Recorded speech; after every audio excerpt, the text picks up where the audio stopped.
Fathers day special ಯಾವ ತರ ಆಗಿರುತ್ತೆ ಅನ್ನೋದನ್ನ ಶೇರ್ ಮಾಡ್ತೀನಿ. ಅಲ್ಲ ಬಂಗಾರಿ, ಅಲ್ಲ ಬಂಗಾರಿ. ಊರಿಗೆ ಹೋಗ್ತಾ ಇದ್ದೀವಿ. ಜಸ್ಟ್ ಇನ್ನೊಂದು 5-6 ಕಿಲೋಮೀಟರ್ ಇದೆ ಅಷ್ಟೇ ದಾರಿ. ಅಷ್ಟರಲ್ಲಿ ಏನು ಪ್ರಾಬ್ಲಮ್ ಆಗಿದೆ ನೋಡಿ. ಇಲ್ಲಿ ಊರಲ್ಲಂತೂ ಸೆಲೆಬ್ರೇಷನ್ ತುಂಬ ಚೆನ್ನಾಗಾಯಿತು. ಹಾಗೆ ಮಧ್ಯಾಹ್ನದ ಒಂದೊಳ್ಳೆ ಊಟ ಮುಗಿಸ್ಕೊಂಡು ಇವಾಗ ಸಾಯಂಕಾಲ 5:10 ಇವಾಗ time. Hello hi friends, good morning, welcome back to journey with SSB.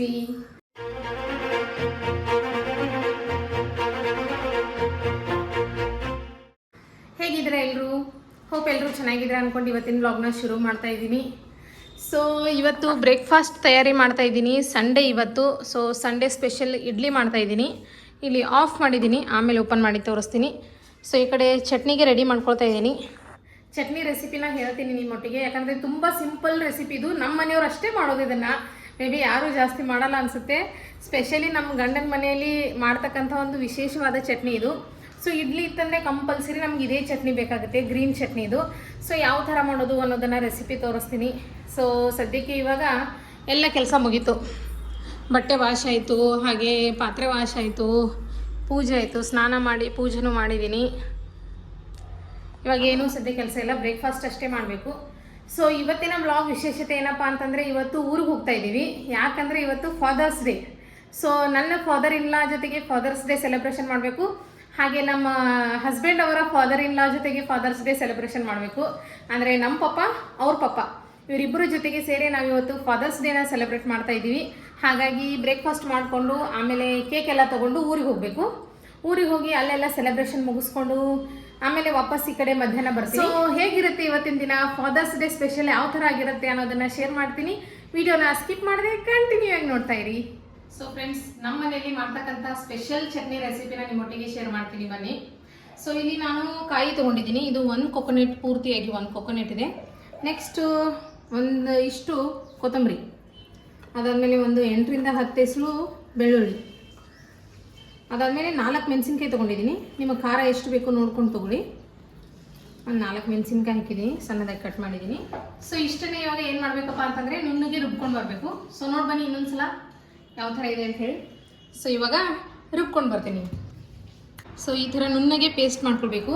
ಇವಾಗ ಇದಕ್ಕೆ ಒಗ್ಗರಣೆ ಕೊಡೋದಿದೆ. ಇದಕ್ಕೆ ಒಗ್ಗರಣೆ ಕೊಡೋಕ್ಕಿಂತ ಮೊದಲು ಏನು ಮಾಡೋಣ, ಇದನ್ನು ಸ್ವಲ್ಪ ಸೈಡಿಗೆ ಎತ್ತಿಟ್ಟು ಈ ಸಣ್ಣ ಮಿಕ್ಸಿ ಜಾರ್ನ ತೊಗೊಳ್ತೀನಿ. ಇದನ್ನು ಯಾಕಪ್ಪ ಅಂತಂದರೆ, ಈ ಚಟ್ನಿ ವಿಶೇಷತೆ ಏನು ಅಂದರೆ, ಇದಕ್ಕೆ ನಾವು ಪುಟಾಣಿನ ಹಾಕಬೇಕು. ಸೊ 1-2 ಹಿಡಿಯಷ್ಟು ಪುಟಾಣಿನ ತೊಗೊಳ್ತಾ ಇದ್ದೀನಿ.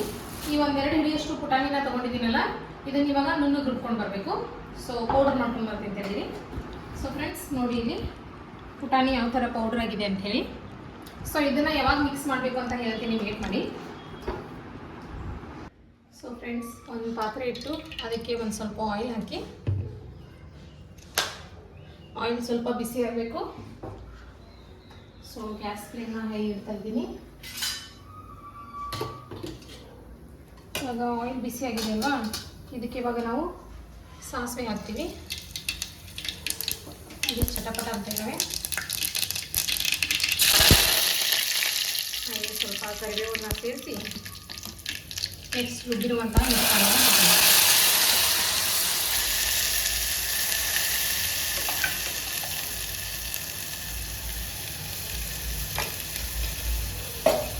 ಇವಾಗ ರುಬ್ಬಿರೋ ಮಿಶ್ರಣ ಹಾಕಿದ್ದೀನಲ್ವಾ, ಇದರೊಟ್ಟಿಗೆ ಸ್ವಲ್ಪ ಅರಿಶಿನ ಪುಡಿನ ಹಾಕಬೇಕು.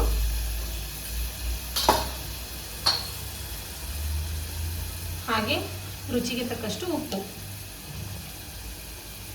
ಇಷ್ಟನ್ನು ಹಾಕಿ ಇವಾಗ ಚೆನ್ನಾಗಿ ಮಿಕ್ಸ್ ಮಾಡಬೇಕು.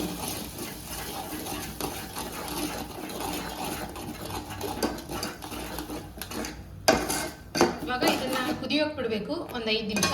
ಸೊ ಪ್ಲೇಟ್ ಮುಚ್ಚಿ ಕುದಿಸೋಣ ಅದನ್ನು.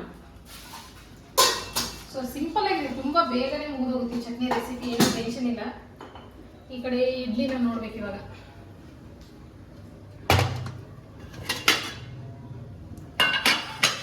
ಸ್ವಲ್ಪ ಎಕ್ಸ್ಟ್ರಾ ಆಗಿತ್ತು ರೀ, ವಾಟಿ ಒಳಗಿದ್ದೀನಿ, ಬಿಸಿ ಆಗಿತ್ತಲ್ಲ.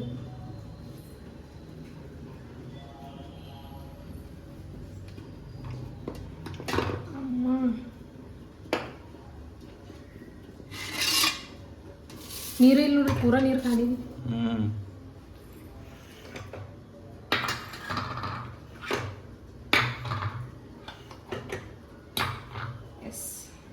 ಸಂಡೇ ಸ್ಪೆಷಲ್ ಇಡ್ಲಿ ಇದು ರಾಕಿ. ಹಾಂ ಸ್ಪೆಷಲ್. S, ರಾಕಿಗೋಸ್ಕರ special. ಇದು ಸ್ವಲ್ಪ ಇವಾಗ ಆರ್ಮೇಲೆ ತೆಗಿಬೇಕು. ಒಂದೇ ಸಲ ತೆಗೆದು ಕೂಡಲೇ ತೆಗಿಯೋಕೆ ಶುರು ಮಾಡಬಾರ್ದು. ಸೊ ಫ್ರೆಂಡ್ಸ್ ನೋಡಿ ಚಟ್ನಿ ಯಾವ ಥರ ಕುದೀತಾ ಇದೆ. ಒಂದು ಸ್ವಲ್ಪ ಮಿಕ್ಸ್ ಮಾಡಬೇಕು. ಎಸ್, ಪರ್ಫೆಕ್ಟಾಗಿದೆ. ಹಸಿ ವಾಸನೆ ಹೋಗಬೇಕು ಅಲ್ಲಿವರೆಗೂ ಕುದಿಸ್ಬೇಕು ಅದನ್ನು ನಾವು. ಇವಾಗ ಮಿಕ್ಸಿ ಜಾರಲ್ಲಿ ಒಂದು ಸ್ವಲ್ಪ ನೀರನ್ನು ಸೇರಿಸಿದ್ದೀನಿ. ಇದನ್ನು ಇದಕ್ಕೆ ಸೇರಿಸ್ತೀನಿ. ಸೊ ನಿಮಗೆ ಚಟ್ನಿ ಎಷ್ಟು ಬೇಕೋ ಅಷ್ಟು ನೀರನ್ನು ನೀವು ಸೇರಿಸ್ಬೋದು. ನಾನು ಇನ್ನೊಂದು ಸ್ವಲ್ಪ ನೀರನ್ನು ಸೇರಿಸ್ತೀನಿ.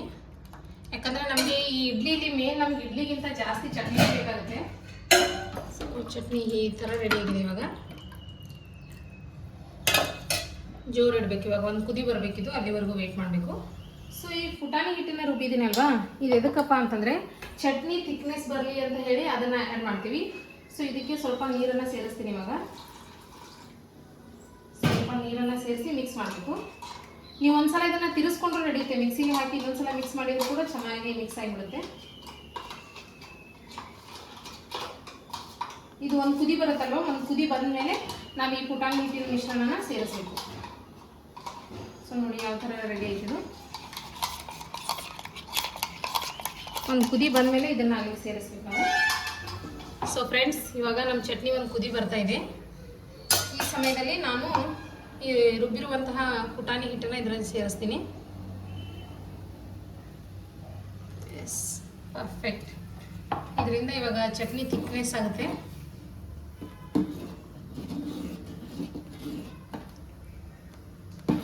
ಒಂದು 2 ನಿಮಿಷ ಲೋ ಫ್ಲೇಮ್ನಲ್ಲಿ ಕುದಿಸೋಣ. ಇವಾಗ ಆ ಕಡೆ ಚಟ್ನಿ ರೆಡಿ ಆಗ್ತಾ ಇದೆ. ಅಷ್ಟರಲ್ಲಿ ಇಲ್ಲಿ ಇಡ್ಲಿ ಕೂಡ ಎಲ್ಲ ತೆಗಿತೀನಿ. ಟೈಮ್ ಆಯ್ತು ಇವಾಗ ಬ್ರೇಕ್ಫಾಸ್ಟ್ ಮಾಡೋ ಟೈಮ್. ನಾನು ಈ ಇಡ್ಲಿ ಮನೆಗೆ ಕೆಳಗಡೆ ಏನು ಎಣ್ಣೆ ಅದು ಏನೂ ಹಚ್ಚೋದಿಲ್ಲ, ಡೈರೆಕ್ಟಾಗಿ ಹಾಗೆ ಹಾಕಿರ್ತೀನಿ. ಕೆಲವೊಬ್ರು ಇಲ್ಲಿ ಕೆಳಗಡೆ ಎಣ್ಣೆ ಎಲ್ಲ ಅಪ್ಲೈ ಮಾಡಿ ಆಮೇಲೆ ಇಡ್ಲಿ ಹಿಟ್ಟನ್ನ ಅದರಲ್ಲಿ ಹಾಕ್ತಾರೆ. ನಾನೇನು ಆ ಥರ ಮಾಡಲ್ಲ. ಸೊ ಸಾಫ್ಟಾಗಿದೆ ನೋಡಿ, ಫುಲ್ಲಿ ಸಾಫ್ಟ್. ನಾನು ಆಯಿಲ್ ಅದು ಏನೂ ಹಚ್ಚೋದಿಲ್ಲ ಕೆಳಗಡೆ ಸೈಡು, ಡೈರೆಕ್ಟಾಗಿ ಹಾಗೆ ಹಾಕೋದು. ಫಸ್ಟ್ ಟೈಮ್ ಹಾಕಿದ್ದೀನಿ ರೀ ಇದ್ರಾಗ, ಹೆಂಗೆ ಬರ್ತೈತಿ ಗೊತ್ತಿಲ್ಲ. ಇದು ಯಾರಿಗೆ ಹೇಳ್ರಿ? ರಾಕಿ. ಎಸ್. ಸೊ ಫ್ರೆಂಡ್ಸ್ ಇದು ರಾಕಿಗೋಸ್ಕರ. ಇದರಲ್ಲಿ ಇದಕ್ಕೆ ರಾಕಿಗೆ ಏನು ಚಟ್ನಿ ಅದು ಏನೂ ಕೊಡೋದಿಲ್ಲ, ಖಾಲಿ ಪ್ಲೇನ್ ಇಡ್ಲಿ ತಿನ್ನಿಸ್ತೀವಿ. ಯಾಕಂದರೆ ಚಟ್ನಿಲಿ ಆಯಿಲು ಹಾಗೆ ಸಾಲ್ಟ್ ಎಲ್ಲ ಇರುತ್ತಲ್ಲ, ಸೊ ಅದೆಲ್ಲ ಏನು ಕೊಡಬಾರ್ದು ಅವನಿಗೆ. ಸೊ ಇವಾಗ ನಮ್ಮ ಚಟ್ನಿ ರೆಡಿಯಾಗಿದೆ. ಗ್ಯಾಸ್ನ ಆಫ್ ಮಾಡ್ತೀನಿ, ಬ್ರೇಕ್ಫಾಸ್ಟ್ ಮಾಡೋಣ ಬನ್ನಿ. ಸೊ ಫ್ರೆಂಡ್ಸ್ ನಮ್ದಿನ್ನ ಬ್ರೇಕ್ಫಾಸ್ಟ್ ಆಗಿಲ್ಲ. ನಿಮ್ಗೆ ಗೊತ್ತಾಯ್ತು ಒಳಗಡೆ ನಾವು ಕಡ್ಬಾಡ್ ಮಾಡೋದು. ಸೊ ಏನೋ ತಿಂತಿದ್ದಾರೆ ಅಂತೇಳಿ ಶುರು ಮಾಡಿದ್ದೇನೆ. ಅದಕ್ಕೆ ಫಸ್ಟ್ ಅವನಿಗೆ ತಿನ್ನಿಸಿ ಆಮೇಲೆ ನಾವು ತಿಂತೀವಿ. ಸೊ ಫ್ರೆಂಡ್ಸ್ ನಮ್ಮ ಇಡ್ಲಿ ತಿನ್ನೋ ಸ್ಟೈಲ್ ನೋಡಿ, ಡಿಪ್ಪಡ್ ಇಡ್ಲಿನ ತಿಂತೀವಿ ನಾವು ಈ ಥರ. ಸೊ ಚಟ್ನಿ ತುಂಬ ಬೇಕಾಗುತ್ತೆ ಅಂತ ಹೇಳಿದ್ದೀನಿ ನಿಮಗೆ. ಸೊ ಇಲ್ಲಿ ಡಿಪ್ಪಡ್ ಮಾಡಿಕೊಂಡು ತಿನ್ನಬೇಕು.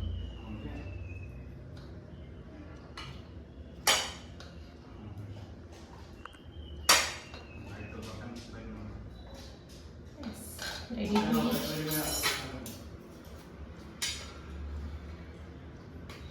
ನಂಗೆ ಅವಂತ ನಂಗೆ ಹೇಳಿದ್ರೆ ಹಾಕಿರಂತಾರೆ ಅವನ ಕಡೆನ ತಪ್ಪಾರ. ಸೊ ಫ್ರೆಂಡ್ಸ್ ಬ್ರೇಕ್ಫಾಸ್ಟ್ ಎಲ್ಲ ಮುಗೀತು. ಇಡ್ಲಿ ದೋಸೆ ಮಾಡೋಕ್ಕೇನು ಕಷ್ಟ ಇಲ್ಲ, ಆದರೆ ಅದು ತಿಂದ ಮೇಲೆ ತೊಳೆಯೋದಿದೆ ನೋಡು ಪಾತ್ರೆ, ಅದೇ ಬಹಳ ಕಷ್ಟ ಇದೆ. ಸೊ ಎಲ್ಲ ಪಾತ್ರೆ ವಾಶ್ ಮಾಡ್ಕೊಂಡು ಎಲ್ಲ ಕೆಲಸ ಮುಗಿಸ್ಕೊಂಡು ಇವಾಗ ಊರ ಕಡೆ ಹೋಗ್ತಾ ಇದ್ದೀವಿ. ಸೊ ಟೈಮ್ ಆಗಿದೆ, ಬೇಗ ಹೋಗಬೇಕು. ಯಾಕಂದರೆ ಇವಾಗ ಹೋಗಿ ಮಾವಿನಕಾಯಿ ತೊಗೊಂಡು ಹೋಗ್ತಾ ಇದ್ದೀವಿ, ಶ್ರೀಕರ್ಣಿನ ಮಾಡಬೇಕು. ಅದಾದಮೇಲೆ ಕೇಕ್ ಕಟ್ಟಿಂಗು, ಆಮೇಲೆ ಊಟ ಎಲ್ಲ ಇರುತ್ತೆ. ಸೊ ಬನ್ನಿ ಬೇಗ ಹೋಗೋಣ. ನಾಷ್ಟ ಹೆಂಗಾಗಿತ್ತು ರೀ? ಸೂಪರ್ ಆಗಿತ್ತು. ಸ್ಟೆಪ್ ತಗೋತೀರಿ? ಓಕೆ ಬನ್ನಿ. ನೋಡ್ರಿ ಇಡ್ಲಿ ತಿಂದಿಲ್ಲ, ನಿದ್ದೆ ಬರೈತಿ. ಬೈಕ್ ಮೇಲೆ ಊಟಕ್ಕೆ ನಿದ್ದೆ ಮಾಡ್ತಾನೆ. ಫ್ರೆಂಡ್ಸ್ ಊರಿಗೆ ಹೋಗೋಕೆ ಟೈಮ್ ಆಗಿದೆ. ಇವ್ರು ನೋಡಿ ಹೋಗೋ ಟೈಮಲ್ಲಿ ಏನು ಮಾಡ್ತಾ ಇದ್ದಾರೆ. ನೋಡ್ರಿ ಅಲ್ಲ ಬಂಗಾರಿ, ಅಲ್ಲ ಬಂಗಾರಿ. ಬಾಯ್. ಸರಿ ಕೆಳಗೆ ಬರಬೇಡ, ಊರಿಗೆ ಹೋಗಿ ಬರ್ತೇವ. ಊರಿಗೆ ಹೋಗಿ ಬರ್ತೇವೆ. ಬಾಯ್.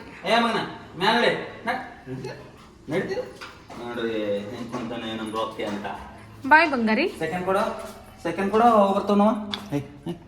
ಸೆಕೆಂಡ್ ಯಾವ ಕೈಲಿ ಸೆಕೆಂಡ್ ಯಾವ ಕೈಲಿ ಆ ಕೈಲಿ ಕೊಡು ನೋ ಆ ಕೈಲಿ ಗುಡ್ ಎಸ್ ವೆರಿ ಗುಡ್ ನೋಡ್ರಿ ಹೋನು ಬಾಯ್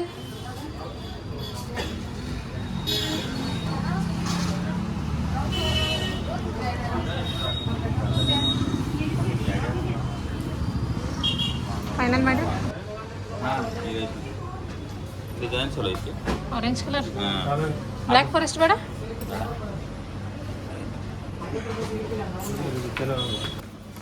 ಅಪ್ಪ ಫ್ರೆಂಡ್ಸ್ ಊರಿಗೆ ಹೋಗ್ತಾ ಇದ್ದೀವಿ ಜಸ್ಟ್ ಇನ್ನೊಂದು 5-6 ಕಿಲೋಮೀಟರ್ ಇದೆ ಅಷ್ಟೇ ದಾರಿ ಅಷ್ಟರಲ್ಲಿ ಏನು ಪ್ರಾಬ್ಲಮ್ ಆಗಿದೆ ನೋಡಿ ಇಲ್ಲಿ ಬೈಕ್ ಪಂಚರ್ ಆಗಿದೆ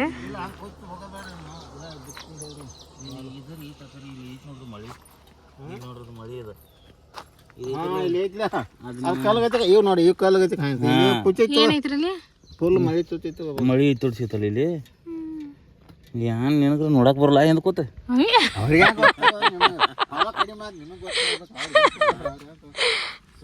ನಾವು ಕೊಂಡಾರಷ್ಟ ನಾವು ರಾಜು ಅನ್ನೋರು ಬಂದ್ರಲ್ಲಿ ಬಂದನ್ ರಾಜು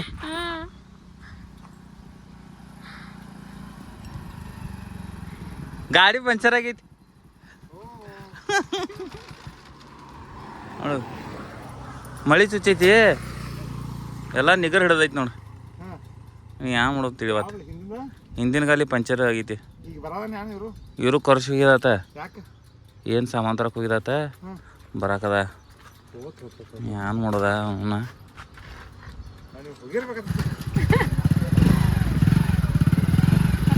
ಹಾಂ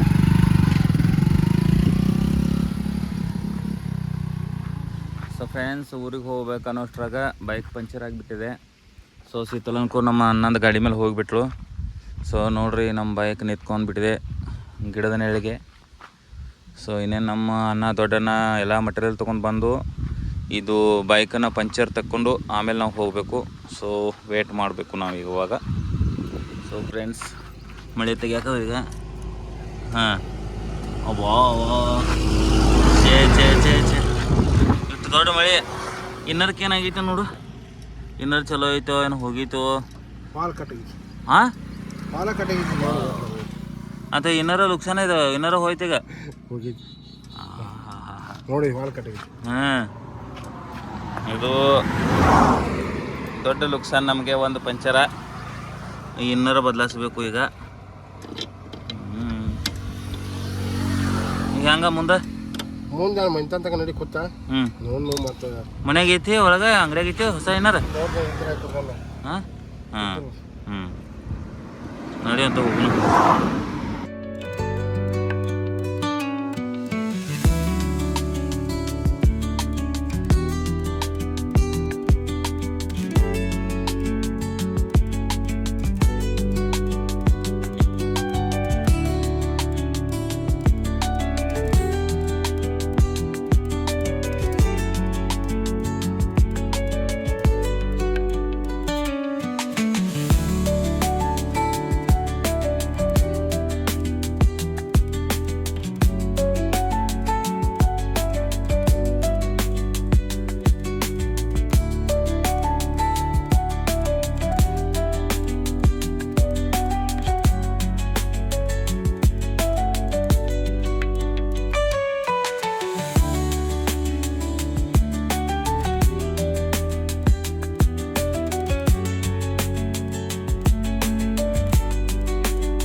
ಊರಿಂದ ಇವಾಗ ಬಂದ್ವಿ ಊರಲ್ಲಂತೂ ಸೆಲೆಬ್ರೇಷನ್ ತುಂಬ ಚೆನ್ನಾಗಾಯಿತು ಹಾಗೆ ಮಧ್ಯಾಹ್ನದ ಒಂದು ಒಳ್ಳೆ ಊಟ ಮುಗಿಸ್ಕೊಂಡು ಇವಾಗ ಸಾಯಂಕಾಲ 5:10 ಆಗಿದೆ ಇವಾಗ ಟೈಮು ನೋಡ್ಬೋದು 5:10 ಆಗಿದೆ ಇವಾಗ ಬಂದಿದ್ದೀವಿ ಮನೆಗೆ ಸೊ ಮತ್ತೆ ಇವಾಗ ಸಾಯಂಕಾಲ ಸೆಲೆಬ್ರೇಷನ್ ಇತ್ತು ನಮ್ಮ ಡ್ಯಾಡಿ ಅವ್ರಿಗೆ ಮಮ್ಮಿಗೆ ಮನೆಗೆ ಬನ್ನಿ ಅಂತ ಅಂದಿದ್ದೆ ಇಲ್ಲೇ ಸೆಲೆಬ್ರೇಷನ್ ಮಾಡೋಣ ಅಡುಗೆ ಎಲ್ಲ ಮಾಡ್ತೀನಿ ಊಟ ಮಾಡೋಣ ಅಂತ ಹೇಳಿ ಆದರೆ ಅವರಿಗೆ ಸ್ವಲ್ಪ ಕೆಲಸ ಬಂತು ಹಾಗಾಗಿ ಅವ್ರಿಗೆ ಬರೋಕ್ಕಾಗಲಿಲ್ಲ ಸೊ ನೋಡೋಣ ನೆಕ್ಸ್ಟ್ ಟೈಮ್ ಯಾವಾಗಲಾದರೂ ಕರೆಸ್ಕೊಳ್ತೀನಿ ಮತ್ತೆ ಇವತ್ತಿನ ಫಾದರ್ಸ್ ಡೇ ಸೆಲೆಬ್ರೇಷನ್ ನಮ್ಮ ಫಾದರ್ ಇನ್ ಲಾ ಜೊತೆ ಅಂದರೆ ನಮ್ಮ ಮಾವನ ಜೊತೆಗೆ ತುಂಬ ಚೆನ್ನಾಗಾಯಿತು ಹಾಗೆ ತುಂಬ ಖುಷಿ ಆಯಿತು. ಊರಿಗೆ ಹೋಗಿ ಬಂದಮೇಲೆ ಏನೋ ಒಂಥರ ಖುಷಿಯಾಗಿರುತ್ತೆ. ಎಲ್ಲರ ಜೊತೆಗೂ ಮಾತಾಡ್ಕೊಂಡು ಮಾಡ್ಕೊಂಡು ಬಂದಿರ್ತೀವಿ. ಸೊ ಹೆಂಗೆ ಅನ್ಸಿತ್ತು ಇವತ್ತಿನ ದಿನ? ಸೂಪರ್. ಸಾಹೇಬ್ರಿಗೆ ಹೆಂಗೆ ಅನ್ಸಿತ್ತು ಕೇಳ್ರಿ. ಸಾಹೇಬ್ರು ಮನೆಯಲ್ಲಿ ಒಬ್ಬರೇ ಇದ್ರು. ಇವತ್ತು ಸಂಡೇ ಅವ್ರಿಗೆ ಟೈಮ್ ಕೊಡೋಕ್ಕಾಗಲಿಲ್ಲ ನಮಗೆ. ಸಾಹೇಬ್ರು ಬೈಕೋತಾರೆ. ಏನಂತ? ಡೈಲಿ ಕೂಡ ಹೋಗ್ತೀರಿ ಬಿಟ್ಟು ನನ್ನ ಸಂಡೇನೂ ಹೋಗ್ತೀರಿ ನನ್ನ ಬಿಟ್ರೆ ಈ ಥರ. ಸೊ ಫ್ರೆಂಡ್ಸ್, ಇವತ್ತಿನ ದಿನ ಅಂತೂ ತುಂಬ ಚೆನ್ನಾಗಿತ್ತು. ಹೋಪ್ ನಿಮಗೂ ಕೂಡ ಇವತ್ತಿನ ಬ್ಲಾಗ್ ಇಷ್ಟ ಆಗಿದೆ ಅನ್ಕೊಳ್ತೀನಿ. ಇಷ್ಟ ಆದರೆ ಲೈಕ್, ಶೇರ್, ಸಬ್ಸ್ಕ್ರೈಬ್ ಮಾಡೋದನ್ನು ಮರಿಬೇಡಿ. ಮತ್ತೆ ಒಂದು ಹೊಸ ಬ್ಲಾಗ್ ಒಟ್ಟಿಗೆ ಮತ್ತೆ ಭೇಟಿಯಾಗೋಣ. ಅಲ್ಲಿವರೆಗೂ ನಮ್ಮ ಬ್ಲಾಗ್ನ ನೋಡ್ತಾ ಇರಿ, ನಮಗೆ ಸಪೋರ್ಟ್ ಮಾಡ್ತಾ ಇರಿ. Thanks for watching.